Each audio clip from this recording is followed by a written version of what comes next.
a coisa, né, que você vê na cobertura da mídia, né, de um lado aquela coisa que vê o Trump como um narcisista ou como algum tipo de demência frontotemporal, já começaram a colocar essa coisa.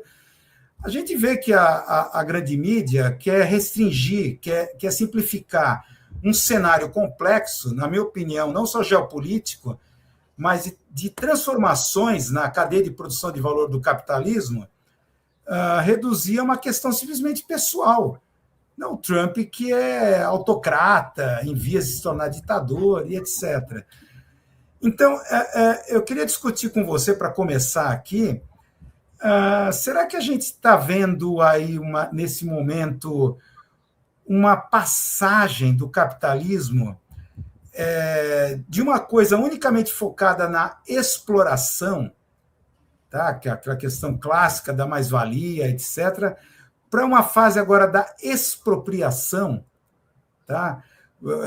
Explico melhor, uma espécie de novo estágio de acumulação primitiva do capitalismo, de simplesmente chegar e se apropriar de riquezas, simplesmente, vamos dizer assim, muitos definem como um império de rapina. O que você acha dessa visão? Bom, há muito tempo, desde que eu li Recordações do escrivão Isaías Caminha, do Lima Barreto, eu dei atenção para a imprensa. Entre outras razões, porque quando eu fiz meus estudos no exterior, sem bolsa, sem salário, eu tinha que viver disso que se chama genericamente jornalismo. Uhum. Quando alguém estuda Balzac, As Ilusões Perdidas, a gente já... Qualquer um tem que perder qualquer ilusão de que no jornalismo vai conseguir informação, menos ainda neutralidade na informação. O jornalismo está aí para manufaturar a opinião pública. E o jornalismo do Império está aqui para manufaturar a opinião pública em escala mundial, tal como John Robson. Então, a mídia, aqui no caso concreto do Brasil, ela não é só... Vou dar um dado absurdo, Wilson. Nós assistimos a CNN todo dia. E o governo Lula, depois de 20 anos de governos petistas, não autorizou a Telesur entrar aqui. Observe, eu, que não sou identitário, diria: viva a diversidade, vamos ouvir a CNN, a Globo, e vamos ouvir os bolivarianos, mas nem isso entra aqui nesse governo medíocre de Lula. Medíocre. Porque Bolsonaro tem a CNN, Bolsonaro tem, em última instância, a Globo, Bolsonaro tem a Record, todos os evangélicos, Bolsonaro tem o Império Estadunidense. E Lula aposta nisso também. Esse é o problema. Então, nós não temos nem sequer... Eu tenho que assistir a Telesur, que é uma espécie, como o Hugo Chávez dizia, Nuestra CNN, eu tenho que escutar em YouTube. Uhum. Mas as pessoas aí em São Paulo, em Minas, em Pernambuco, no Rio Grande do Sul, em Roraima, no Acre, não são capazes de escutar em canal aberto. Então, esse é o problema da mídia. A mídia está aqui para manufaturar a opinião pública num país como o nosso, que tem 30% de analfabetos e analfabetos funcionais. Porque, tal como mencionou uma figura italiana muito importante, que é Pier Paolo Pasolini, analisando a invasão estadunidense da Europa, que está arrastada, que não serve para nada, absolutamente nada. Se tem que ter uma homologazione culturale, que era... O recado tem que entrar num país que tem uma cultura própria. Mas a nossa cultura está desprotegida, Wilson. Você é um crítico de cinema e um amante do cinema. O pessoal está louco porque o espião vai aparecer na festa da indústria cultural hollywoodiana. Como é que está o cinema brasileiro? Como é que está? Agente secreto. Pessoal, ontem na Globo eu estava vendo uma exposição em São Paulo sobre o funk. O pessoal conhece o funk, não conhece. o chorinho. Percebe? Mas o funk é da periferia, tem preto, então, realmente, a letra é crítica, etc. Escuta, o pessoal conhece qualquer autor ou gringo e não conhece Pixinguinha. E não conhece Noel Rosa. E tem toda essa desgraça que são os MCs, que eu tenho um desprezo absoluto por essa gente.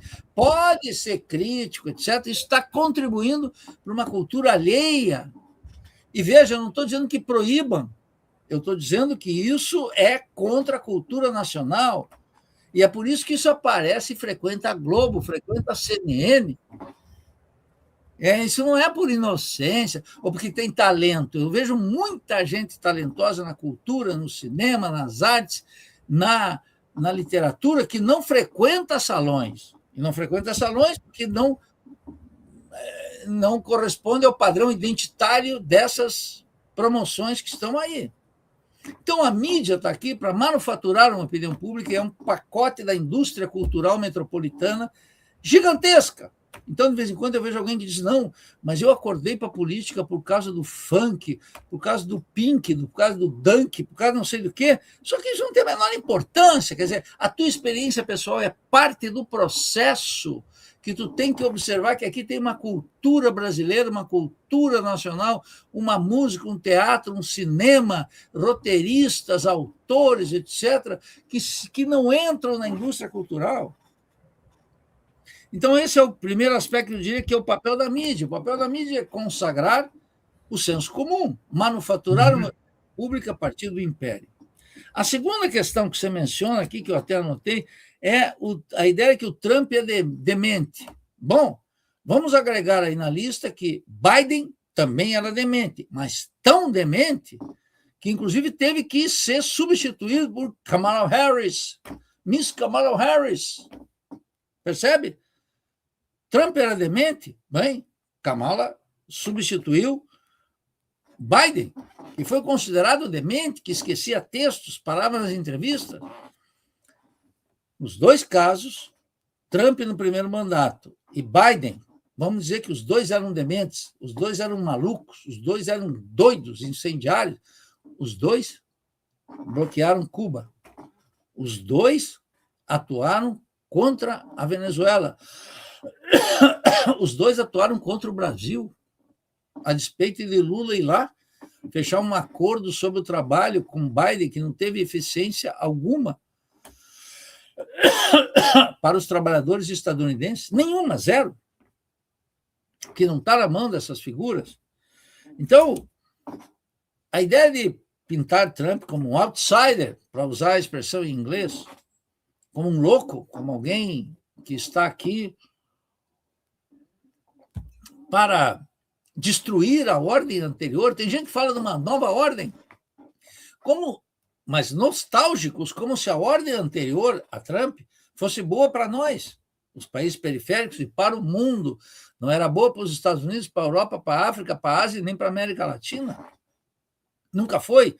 O mundo piora. E não é porque hoje piorou que eu vou sentir saudades de ontem. Ontem era muito ruim e hoje também é ruim. Então, esse é o segundo aspecto, né? Agora, por último, essa ideia que você lança aqui como um desafio teórico e político, que a expansão imperialista não seria mais pela extração da mais-valia, mas como, digamos assim, uma eterna acumulação primitiva, eu descarto essa possibilidade. Sabe por quê? Por causa disso aqui, ó. Porque meu querido amigo Bernardo Momer, que era assessor de Ali Rodrigues, presidente da OPEP, ministro da Minas e Energia, presidente da PDVSA, que eu trouxe aqui em Florianópolis, quando ele nem existia Chaves. A gente tem uma vantagem aqui que eu digo com o Brizola, aqui só entre nós, Wilson. Nós vemos de longe. Entro nessa conversinha de influencers, de YouTube, você está com quinquilharias. Então, o preço do barril, que é um petróleo global, e um Estado Nacional, o que quer dizer o Estado Nacional? O preço, quer dizer, o custo de extração de um petróleo lá na Bacia de Santos é diferente daquele que nós podemos ter na Franja de Orinoco, na Venezuela. E isso tem que ser comparado com o preço internacional e o custo de extração. E, claro, com o preço mundial do petróleo, que hoje está em torno de $60.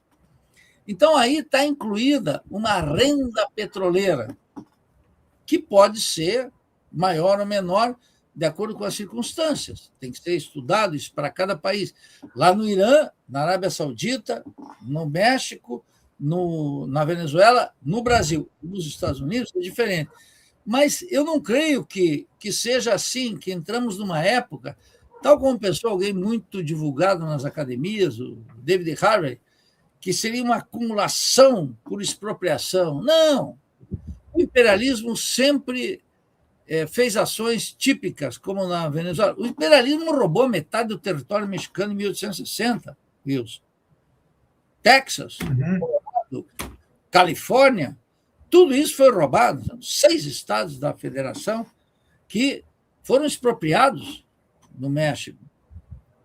E, nesse contexto, aquela apropriação continua como Porto Rico, como Estado membro associado, com a invasão na Granada, com a invasão no Panamá, que derrocou Noriega, com os golpes de Estado, que colocou uma noite de terror e o suicídio do presidente Salvador Allende no Chile, as ditaduras no Brasil, no México, no Uruguai, na Argentina, desculpe, no México não, na Argentina, e, inclusive, com a democracia venezuelana, porque a democracia venezuelana, quando nós estávamos naquelas noites de terror, desde o Pacto del Punto Fijo, era um país democrático, e que todo o Ocidente gostava.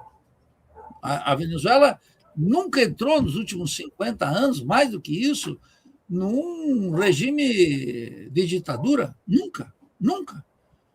Chávez chegou nas eleições, chegou na presidência por eleições, colocou à prova em inúmeros plebiscitos e eleições, e Maduro idem. Eu descarto essa possibilidade que você aventa aqui de uma acumulação primitiva que implicaria em quase numa ocupação territorial. Ainda que as medidas que Trump está tomando, que nós temos que ver se vão resultar, porque todo mundo está dando como favas contadas que ele vai pegar o petróleo. A Chevron está lá já há muito tempo, inclusive com Maduro. Agora, Chevron, antes desse atentado terrorista, está lá. De tal maneira que nós temos que analisar com sumo cuidado a extração de mais-valia dos trabalhadores, sobretudo naqueles que estão metidos ao setor industrial, segue sendo fundamental dentro dos Estados Unidos, na Europa, na África, na Ásia, no Oriente Médio e aqui na América Latina.